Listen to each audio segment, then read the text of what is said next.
There comes a moment in your life when you realize that all that begging, all that chasing, all that striving to be seen, heard, chosen, it was never God's design for you.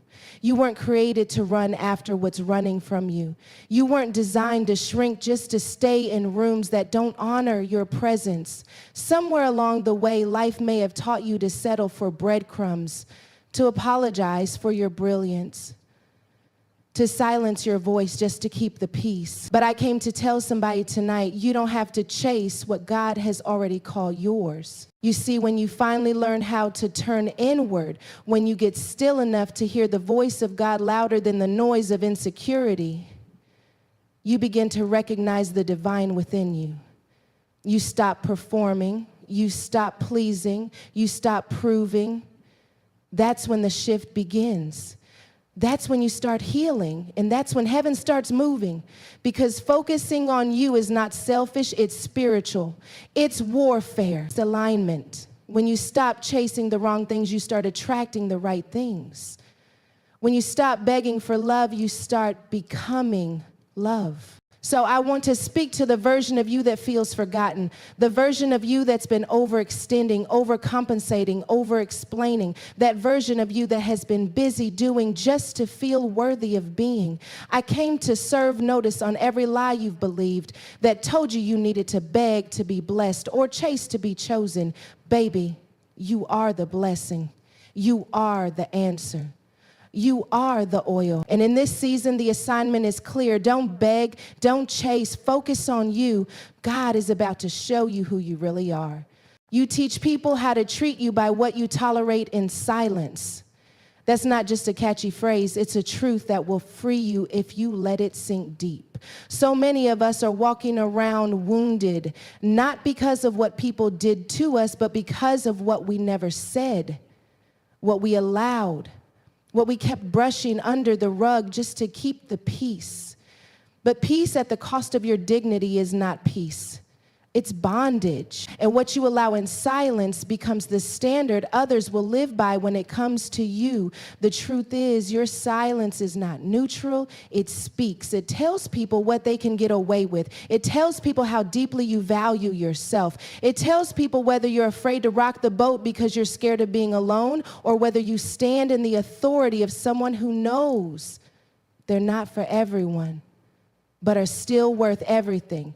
See, there's a version of you that's been performing, pretending, and pacifying because deep down you thought if you were agreeable enough, quiet enough, chill enough, then people would treat you right. But some of us need to realize that love is not proven through tolerance, it's proven through truth. And if your truth is being sacrificed so someone else can feel comfortable, then that's not love.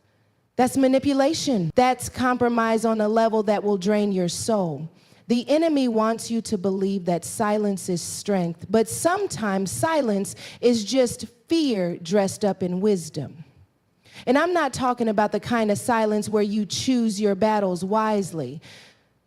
I'm talking about the silence that covers up pain, that hides behind a smile, that endures mistreatment because you don't want to make things worse. That kind of silence doesn't make things better. It gives toxicity a seat at your table. People respond to the boundaries you set or the ones you refuse to set. And a lot of times we get mad at people for crossing lines we never made clear. You think they're taking advantage of you, and maybe they are, but what if part of the problem is that you train them to expect access without accountability? You can't blame people for walking into a space you never guarded. Your silence gave them permission. Every time you stayed quiet when you should have spoken up, every time you downplayed how much it hurt, every time you gave a second, third, 10th chance with no correction, what you were really doing was teaching them that your heart is available for mishandling. And I don't say that to blame you. I say that to wake you up, because once you recognize the power of your voice, once you understand that no is a holy word, and I don't like that, is a full sentence, something in your life will start to shift. Your silence will no longer be a place of suffering. It will become a boundary of wisdom, used intentionally, not fearfully, The moment you stop tolerating what violates your peace is the moment you start attracting what honors your value. But you can't do that if you keep playing small to stay liked. Some of us have been quiet for so long, we've started to believe that our silence is our personality. But it's not. It's a wound. It's the little girl or boy inside of you who learned early that speaking up gets you punished, dismissed, or abandoned. And now, even though you're grown, you're still carrying the trauma of quiet survival into spaces where boldness is required. But this season requires a version of you that knows how to open your mouth, not to argue, not to prove, but to declare what is no longer acceptable. That version of you doesn't apologize for needing respect. That version of you doesn't shrink when challenged. That version of you knows that silence might keep you safe, but truth will set you free. So let me ask you, what have you been tolerating in silence? Is it disrespect disguised as jokes? Is it inconsistency wrapped in charm? Is it a relationship where you're always giving but never receiving? Is it friendships that feel more like assignments than safe spaces? Is it a work environment where your talents are used but your presence is overlooked? Silence in these areas is not strength. It's surrender, and not the holy kind. It's the kind that gives up on yourself, one quiet moment at a time. You matter too much to keep allowing that. Your worth is not measured by how much you can endure without complaint. Your worth is measured by the fact that you were made in the image of God, and nothing about him is timid or passive. He spoke and there was light. He confronted darkness with power. And if you carry his spirit, then that same authority is in you.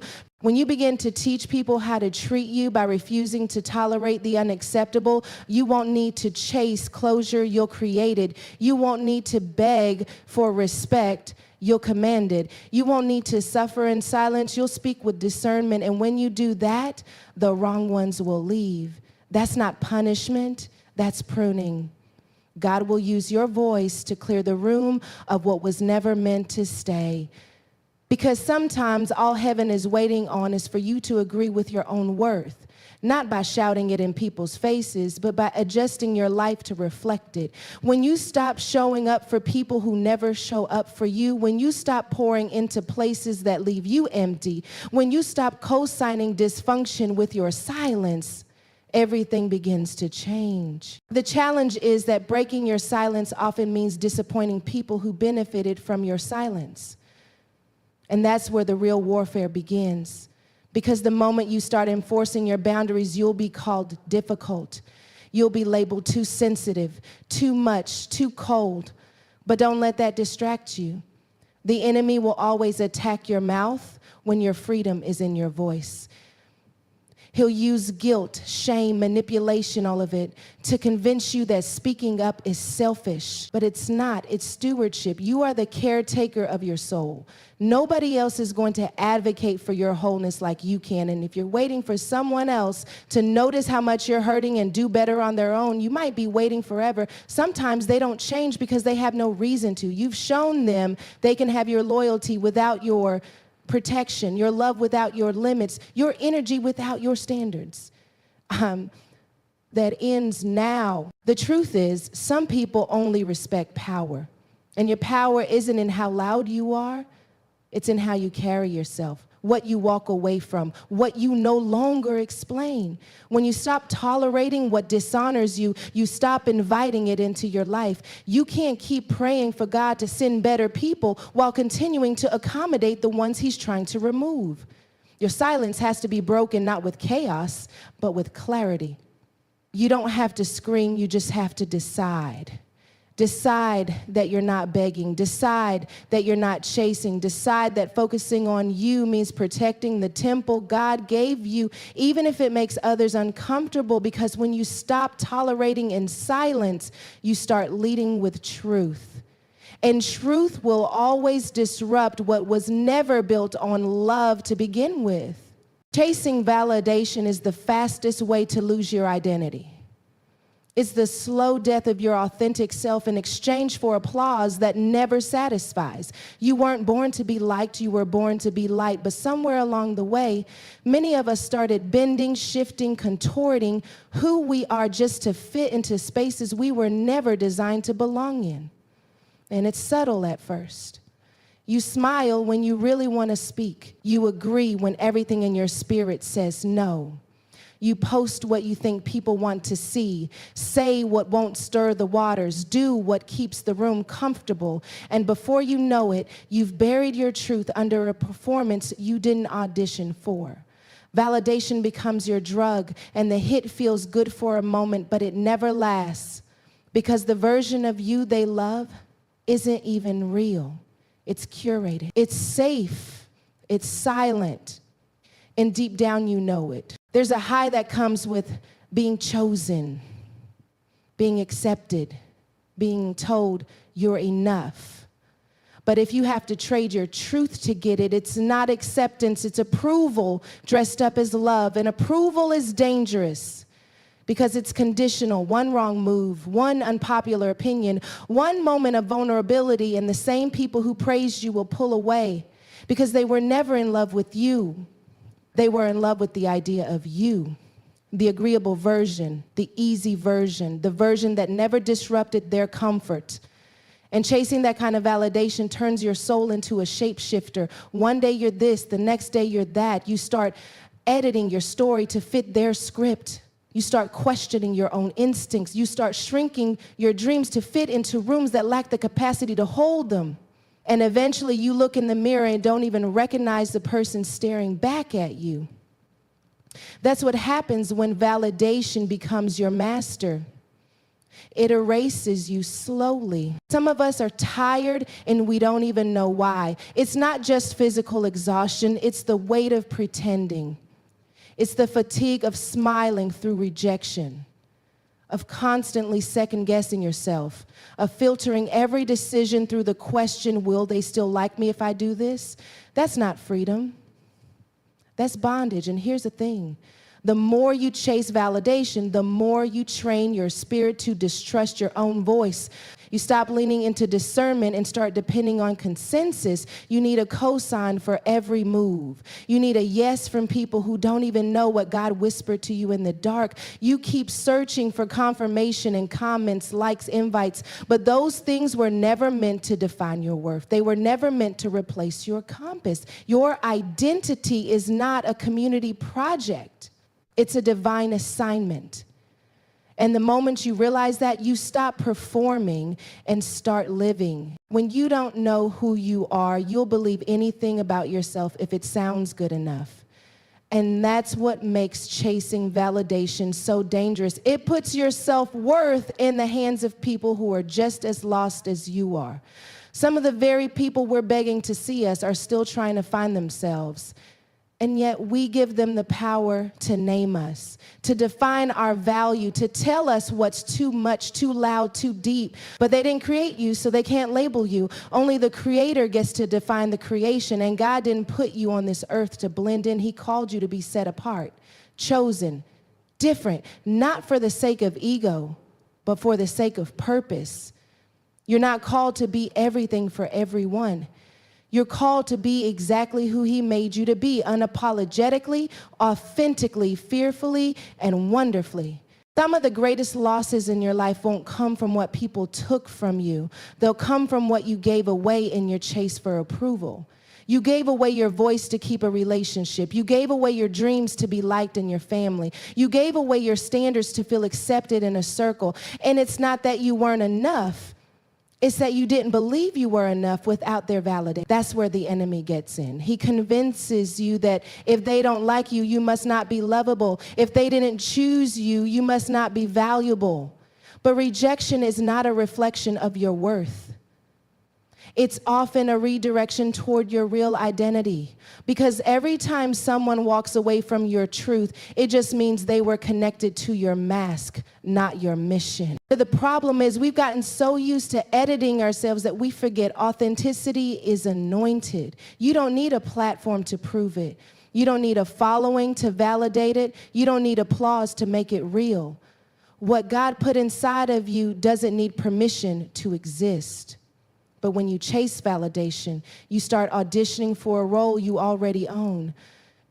You try to earn what's already yours. And that's how you lose your identity, not all at once, but piece by piece. Every time you say yes when your spirit says no. Every time you water yourself down to fit into conversations that are too shallow for your depth. Every time you let your fear of being misunderstood silence your truth. The world doesn't need more agreeable people. The world needs people who are real, rooted, and relentless about being who God called them to be. It takes courage to be seen without filters, to speak truth without needing agreement, to live free without explanation. But that's where the power is. Your healing is in your honesty. Your influence is in your authenticity. And your purpose is tied to your willingness to stop chasing validation and start embracing who you really are. Because when you stand in your truth, the right people will find you. The right doors will open. The right seasons will align. You won't have to chase what's assigned to you. You'll attract it simply by being you, not the perfect version, not the polished version, just you, the healed you, the honest you, the whole you. But to get there, you've got to be willing to disappoint the crowd. You've got to be willing to lose followers, to be misunderstood, to have people walk away, not because you were wrong, but because you were real. And realness will always offend those who benefit from your pretending. So be it. Your peace is more important than their praise. Your growth is more sacred than their comfort. Your soul is too valuable to be sacrificed for temporary approval. Because at the end of the day, the validation you're looking for is already sealed in heaven. God already called you chosen, already called you beloved, already called you enough. You don't have to chase it. You just have to believe it. And when you do, you'll stop performing and start living from a place of power. When you focus on your healing, you shift your whole atmosphere. Healing isn't just a personal process. It's a spiritual disruption. It's not just about feeling better, it's about becoming aligned, because when you start doing the inner work, when you begin to confront your pain, your patterns, your hidden wounds, everything around you starts to feel the ripple. Your friendships shift, your choices change, your discernment sharpens, your standards rise. And some people will call it attitude, arrogance, or distance, but what they're really feeling is the vibration of your healing disturbing the comfort of dysfunction. Because when you heal, you stop participating in things that once defined you. You stop entertaining what drains you. You stop seeking peace outside when you've finally found it within. The world has taught us to chase results but avoid the root, to look successful even if we're suffering, to appear healed even when we're hemorrhaging emotionally. But healing requires honesty. It demands stillness. It calls you to sit with yourself long enough to ask, why do I keep attracting the same pain in different forms? What part of me still believes I don't deserve better? What lie did I agree with that made me think broken was normal? Those aren't easy questions.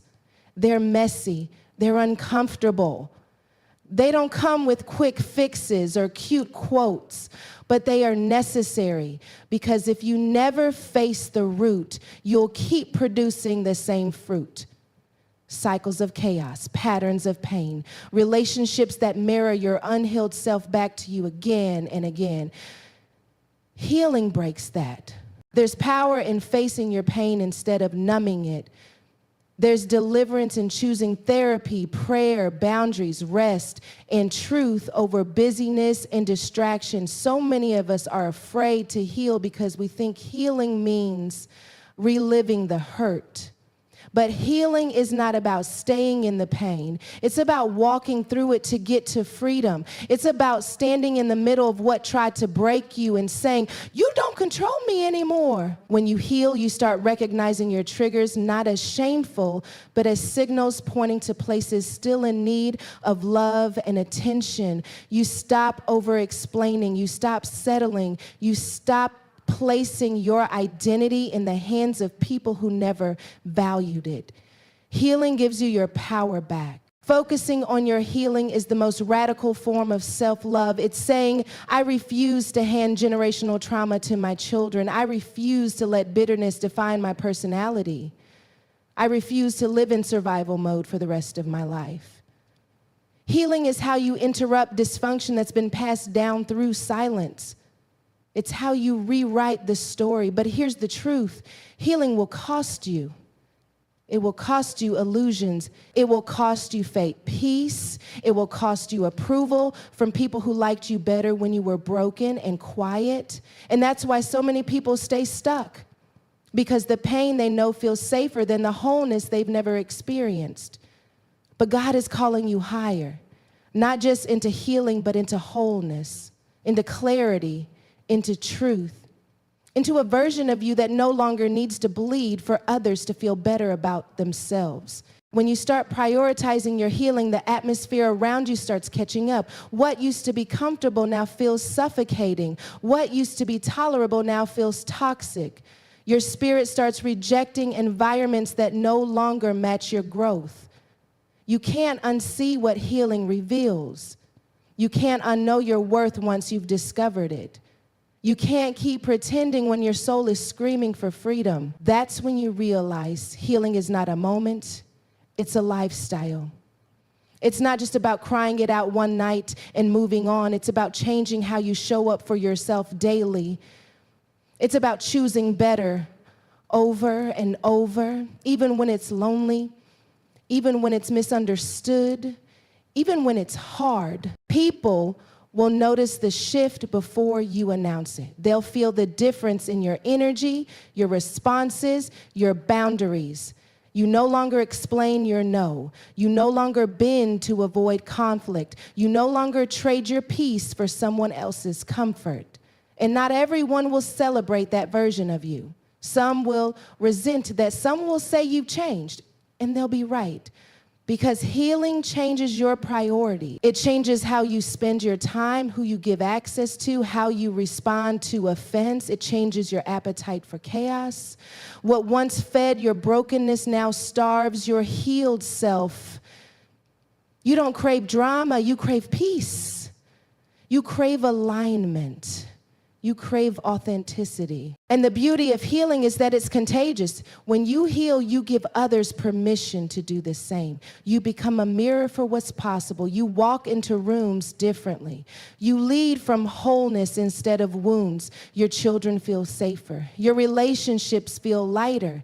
Your vision becomes clearer. Healing frees up the space that pain used to occupy. And suddenly you have room to dream again, to love again, to trust again, not blindly, but wisely.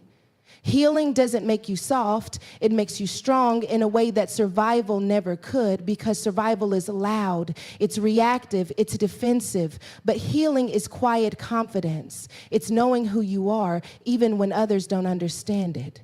It's being rooted enough in your identity that you don't shrink or shapeshift to be accepted. It's important to remember that healing doesn't mean perfection.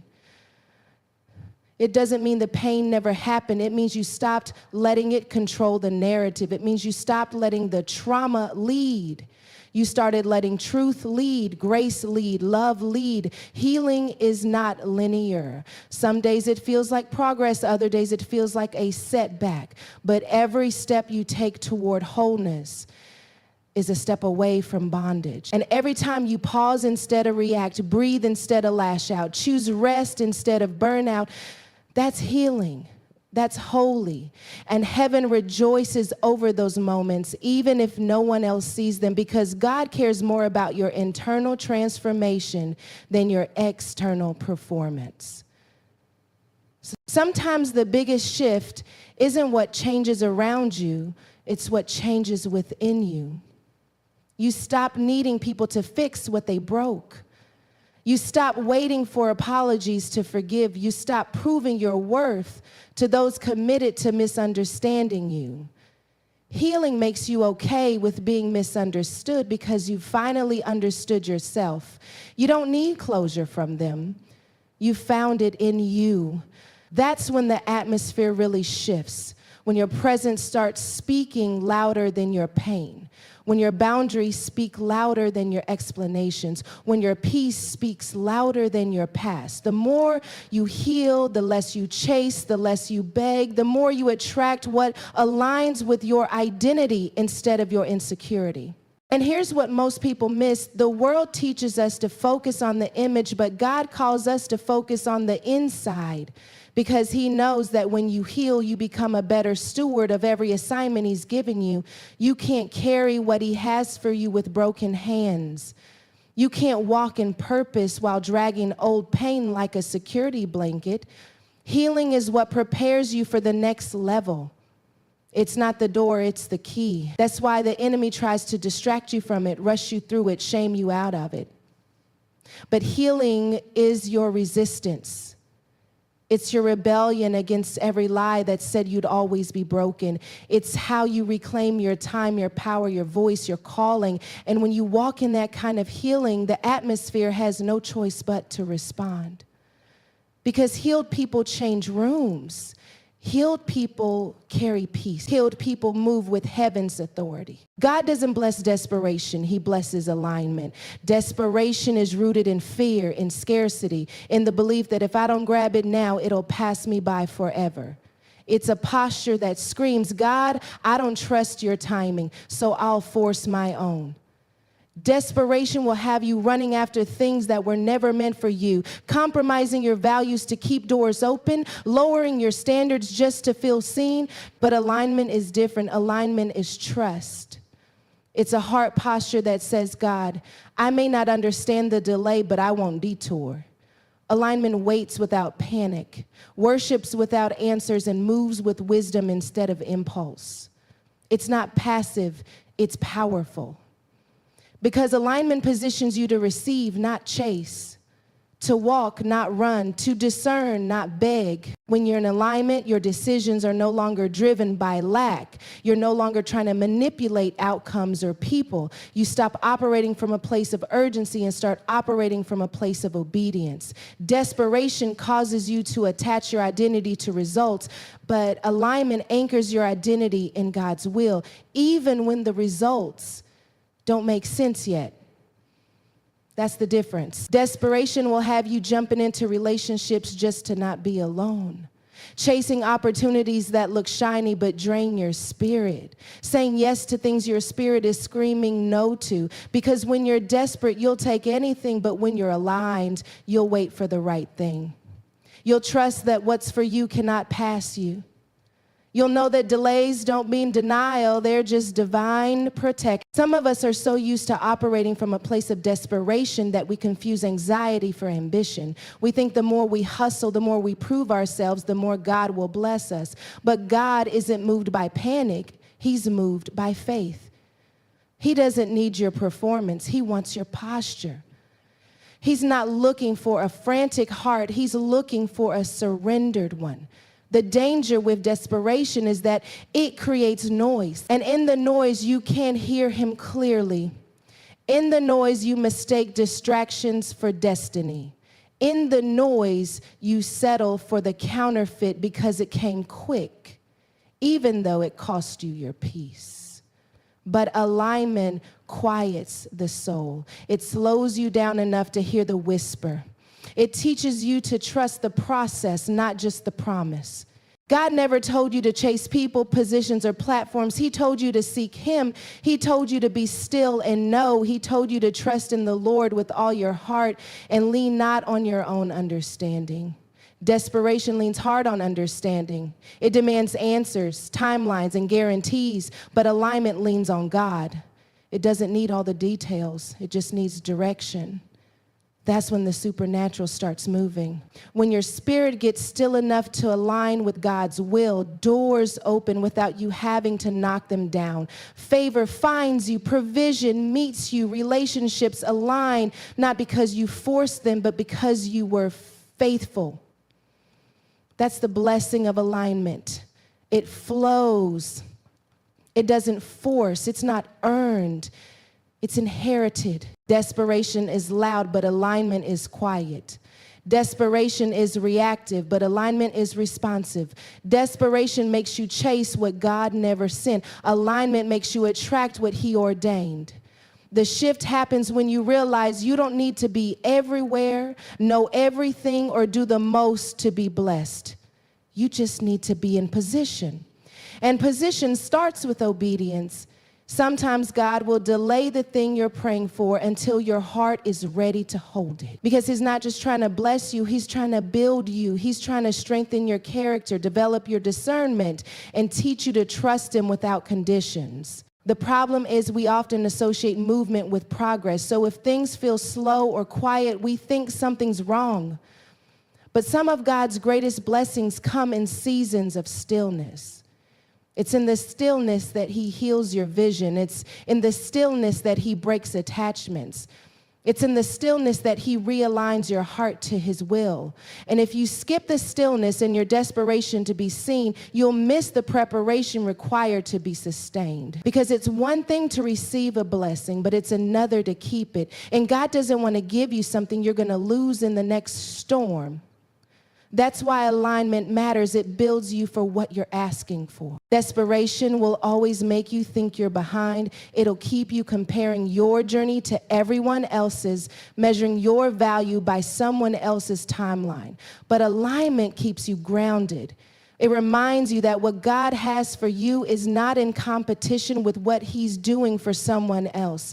Your lane is your lane. Your timing is your timing. Your anointing is your anointing. And when you stop trying to rush God and start walking with Him, you begin to notice how much grace shows up in the pace. You stop exhausting yourself trying to open doors you were never called to walk through. You start discerning what's for now and what's for later. That's what alignment does. It brings clarity. And clarity is a blessing. One of the hardest truths to accept is that some of the things we thought were blessings were really products of desperation. We thought that relationship was God-sent, but it was really our fear of being alone. We thought that opportunity was favor, but it was really a lack of boundaries. We thought that platform was purpose, but it was really our ego looking for applause. And God, in His mercy, will let it break. He'll let it fall apart, not to punish you, but to reposition you. He'll remove the counterfeit to protect the calling.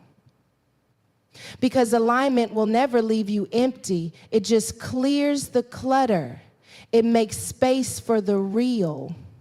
It removes the noise so you can finally hear Him say, "This is the way, walk in it." The blessing isn't just in the destination, it's in the becoming. Who you become in the process of aligning with God is more important than what you receive at the end of it, because the blessing isn't the thing. The blessing is the transformation, the peace you gain, the clarity you receive, the confidence you walk in, the authority you carry when you know who you are and whose you are. That's the real favor. That's the overflow. And you don't have to strive for it. You just have to stay in position, stay in alignment, stay in obedience, stay in faith. Sometimes alignment looks like walking away from what you wanted because you realize it doesn't align with who you are anymore. Sometimes it means losing people who only love the unhealed version of you.